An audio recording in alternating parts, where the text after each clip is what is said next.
नमस्कार दोस्तों, एक बार फिर से आपका हार्दिक स्वागत है आरजीएस लीगल हब के चैनल। मैं आपका मित्र एडवोकेट राम गोपाल से आपका स्वागत। पिछली वीडियो में हमने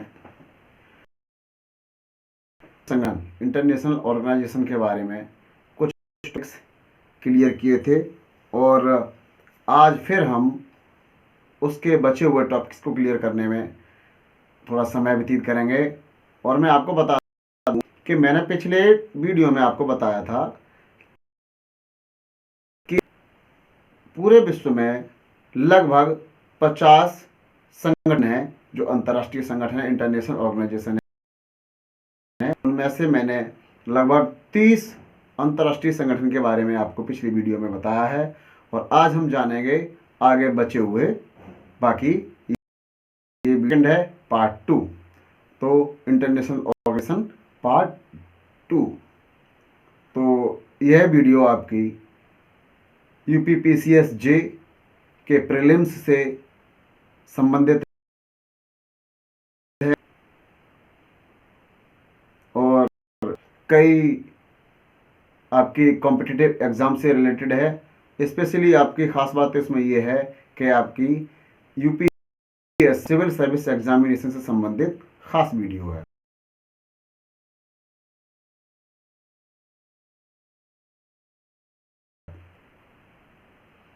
टॉपिक पर आते हैं, तो चलिए वीडियो पार्ट 2 का सवाल नंबर पहला।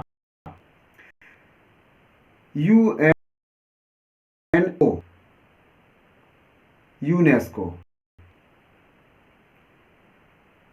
इसकी स्थापना सन 1946 में हुई। इसका मुख्यालय में स्थित है और इसके 193 सदस्य देश सम्मिलित हैं। अगला है आपका इंटरपोल की स्थापना आपकी 1923 ईस्वी में हुई और लियोन यानी फ्रांस में इसका मुख्यालय है और सदस्य देश इसमें सम्मिलित हैं। इसी के साथ अगला सवाल है दोस्तों, OECO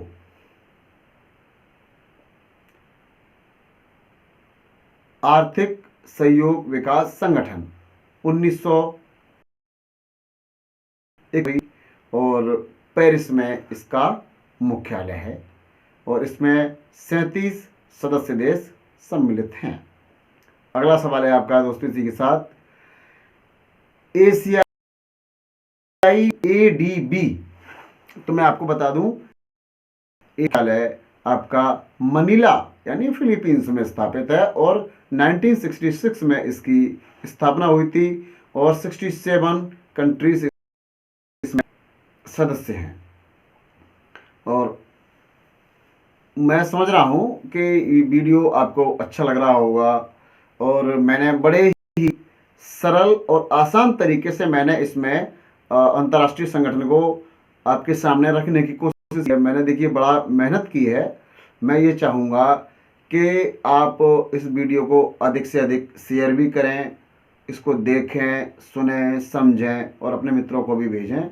और मुझे उम्मीद है कि वीडियो आपको पसंद आ रही होगी, क्योंकि मैंने इसमें कोई भी इधर उधर की बातों को नहीं, सीधा सीधा मैंने आपके सवाल और रखे हुए हैं। जो भी आपका सवाल है, जवाब है, वो मैंने सीधा सीधा आपको सटीक देने की कोशिश की है।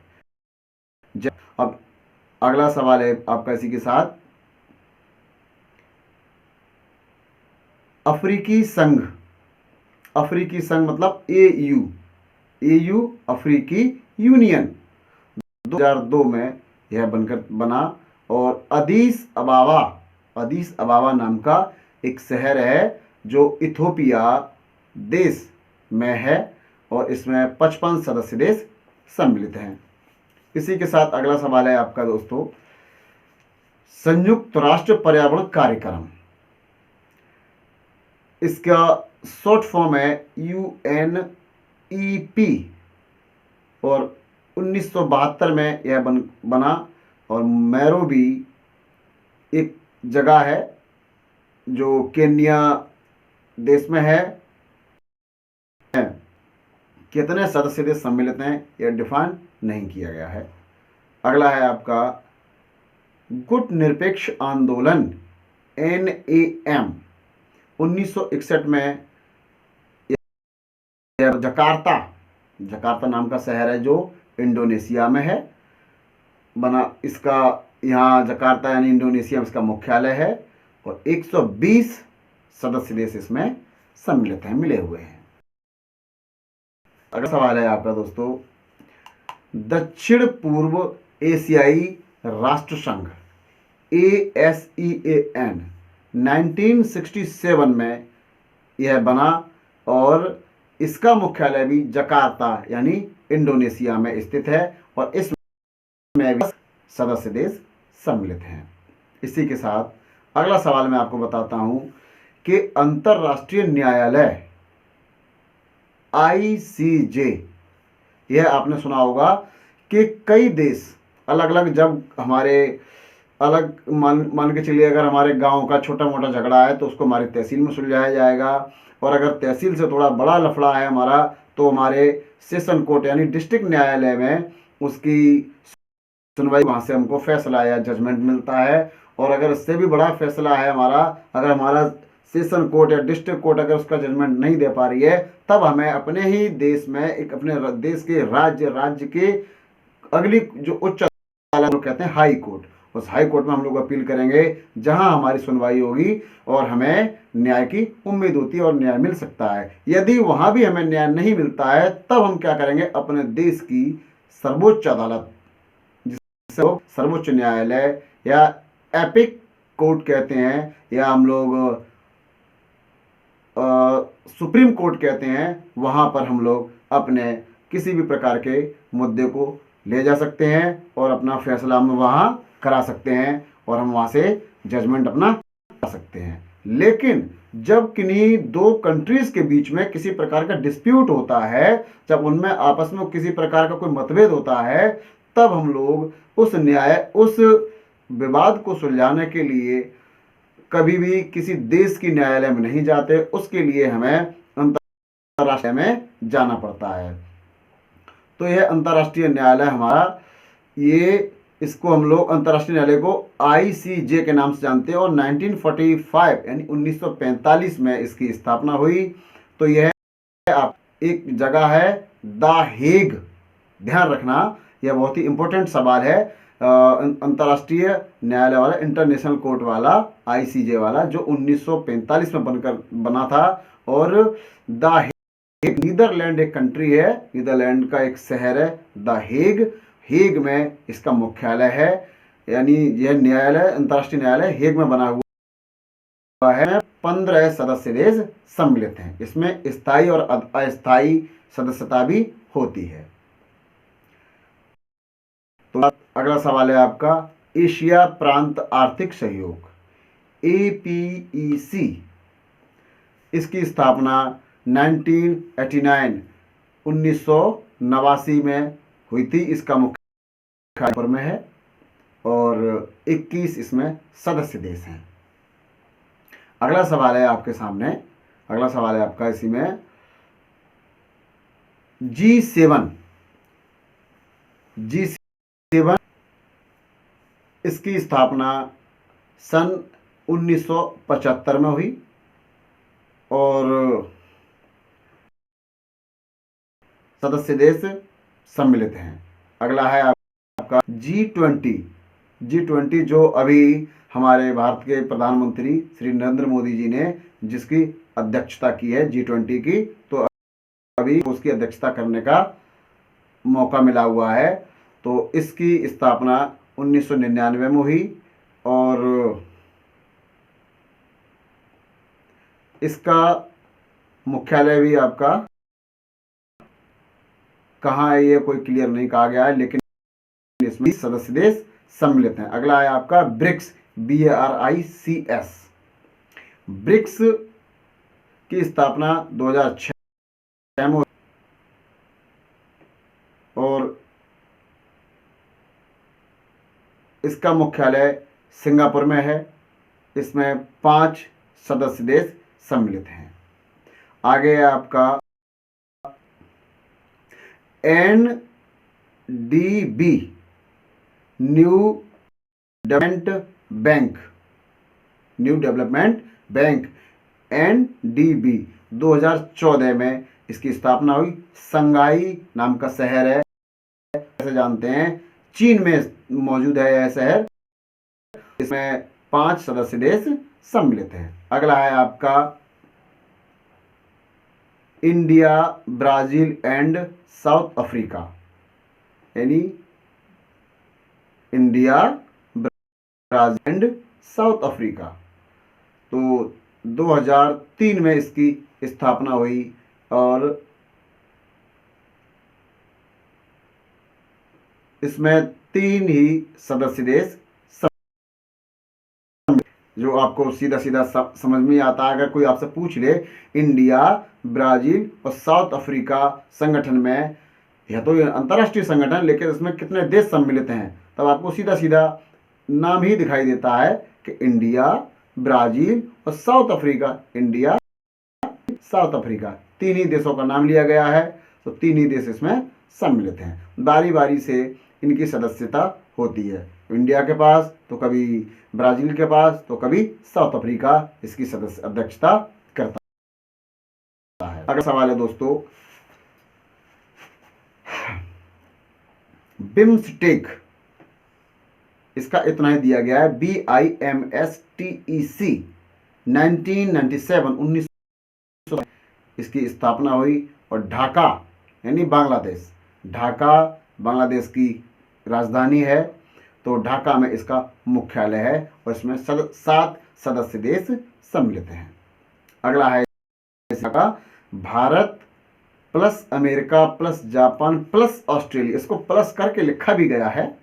तो भारत, अमेरिका, जापान, ऑस्ट्रेलिया, यानी QUAD इसकी शॉर्ट फॉर्म है, QUAD। तो 2017 में इसकी स्थापना हुई। और अब आपसे कोई सवाल करे इसमें कितने सदस्य देश सम्मिलित हैं, तो आप सीधा सीधा बता दिए 4 सदस्य देश सम्मिलित हैं। जिस तरह से भारत, अमेरिका, जापान और ऑस्ट्रेलिया, जिस तरह से इस संगठन का नाम है, उसी तरह से इसमें 4 ही देश सम्मिलित हैं। तो दोस्तों, ये तो थे आपके अंतर्राष्ट्रीय संगठन से संबंधित सवाल। यह आपका यहाँ अंतर्राष्ट्रीय संगठन कितने हैं और किस किस देश में हैं और कहाँ बने हैं, इनका मुख्यालय कहाँ पर है। आपके सामने अगर एक सवाल कोई सा है, मैं आपके सामने एक टॉपिक रखता हूँ, तो आपके एक सवाल से ही आपके 4 सवाल बनकर तैयार होते हैं। अगर आप इसको थोड़ा सा समझें तो समझिए। आपके सामने एक सवाल होगा, मान के चलिए मैं आपके सामने एक सवाल रखता हूँ, WHO, मान लीजिए WHO आपके सामने एक सवाल है। तो मैं ये पूछता हूँ WHO का पूरा नाम क्या है, एक सवाल बनकर तैयार होता है। तो क्या है, विश्व स्वास्थ्य संगठन, वर्ल्ड हेल्थ ऑर्गेनाइजेशन। 3 वर्ड है WHO, तो वर्ल्ड हेल्थ ऑर्गेनाइजेशन, एक सवाल हो गया। अगला, इसी में WHO से संबंधित एक सवाल और बनकर तैयार होता है कि WHO की स्थापना कब की गई, किस सन में की गई। अगला सवाल आ गया। तो आपको बताना है कि WHO की स्थापना, विश्व स्वास्थ्य संगठन की स्थापना सन 1948 में की गई। फिर अगला सवाल, तीसरा सवाल अगर आपके सामने आता है, तो तीसरा सवाल आपके सामने इस तरह से होगा कि इसका मुख्यालय कहाँ स्थित है।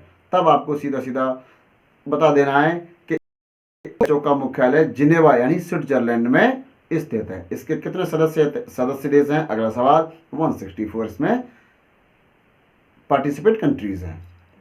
तो इस तरह से एक सवाल आपका 4 सवालों को क्लियर करता है। यदि इस तरह से पूछ लिया जाता है वो, तो आप बड़ी आसानी से इसका जवाब दे सकते हैं। तो ये तो थे आपके अंतर्राष्ट्रीय संगठन से संबंधित कुछ सवाल।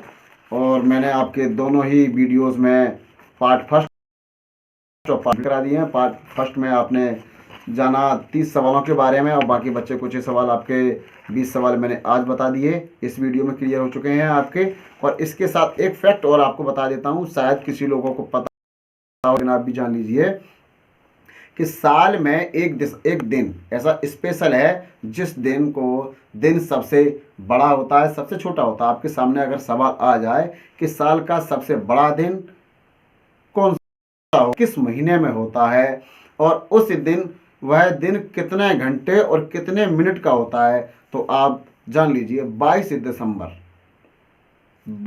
दिसंबर जो सर्दी के महीने में आता है, सबसे बड़ा दिन होता है, जिस दिन आपकी रात 13 घंटे और 19 मिनट की सबसे बड़ी होती है। उसी के स्थान पर आपका दिन 10 घंटे 41 मिनट का होता है और सबसे छोटा होता है। तो ये था आपका एक इंटरेस्टिंग फैक्ट जो आप लोगों को जानना चाहिए। तो उम्मीद करता हूँ कि आप लोगों को यह वीडियो पसंद आई होगी। हम लोग आपके सामने वीडियो लाने के लिए, सवाल रखने के लिए बहुत मेहनत करते हैं, सवालों को ढूंढते हैं इधर से उधर से, फिर उनको रिसर्च करते हैं कि सवाल सही है या गलत है, तब आपके सामने प्रेजेंट करते हैं। तो आपका फ़र्ज़ बनता है कि आप लाइक करिए, कमेंट करिए, कमेंट के ज़रिए से आप हमें यह बताइए कि आपको यह वीडियो हमारी समझ में आई या नहीं आई, भाषा क्लियर है, सरल है या नहीं है। ऐसा कुछ अगर आपके समझ में नहीं आता है वीडियो, कोई समस्याएं हैं या कुछ समझने में कुछ दिक्कत आ रही हो, तो आप हमें वीडियो में कमेंट करके बता सकते हैं। और दूसरी बात, इसकी आपको सवालों की जो भी एक लिखा, ये तो मैंने आपको वर्बली जुबानी पढ़ा है, आप चाहें तो उसको कान में लीड लगा लीजिए चलते समय, या कहीं खेत वगैरह में काम करते समय। जो ग्रामीण लोग होते हैं वो अधिकतर खेतों में काम करने वाले बच्चे होते हैं, तो कान में ईयरफोन लगाइए, मोबाइल को जेब में रखिए, आप आसानी से सुन सकते हैं। या खाना खाते समय आप कान में लीड लगाइए, आप अपनी हेडफोन लगाइए और सुनने लग जाइए, खाना खाते जाइए, सुनते जाइए, आपको आसानी से याद हो जाएगा, देखने की आवश्यकता नहीं है। लेकिन यदि आपको लिखने की ज़रूरत है तो इसी में वीडियो के डिस्क्रिप्शन में मैंने इसके सारे सवाल लिखे हुए हैं। पिछली वाली वीडियो जो मैंने पार्ट फर्स्ट डाला था, अंतर्राष्ट्रीय संगठन, इंटरनेशनल ऑर्गेनाइजेशन, उसके भी सारे 300 सवाल मैंने उसके डिस्क्रिप्शन में लिखे हुए हैं। आप वहां से जाके आसानी से उनको नोट डाउन कर सकते हैं। और इस वीडियो के भी जितने भी मैंने सवाल आपको जुबानी बताए हैं, उन सवालों को डिस्क्रिप्शन में जाकर आसानी से देख सकते हैं और नोट कर सकते हैं, लिख सकते हैं। तो हमारे चैनल को सब्सक्राइब कीजिए, बेल आइकन को दबाइए, जिससे कि आपको आने वाले वीडियो का नोटिफिकेशन आसानी से मिल सके। बहुत बहुत धन्यवाद। Bye bye, take care.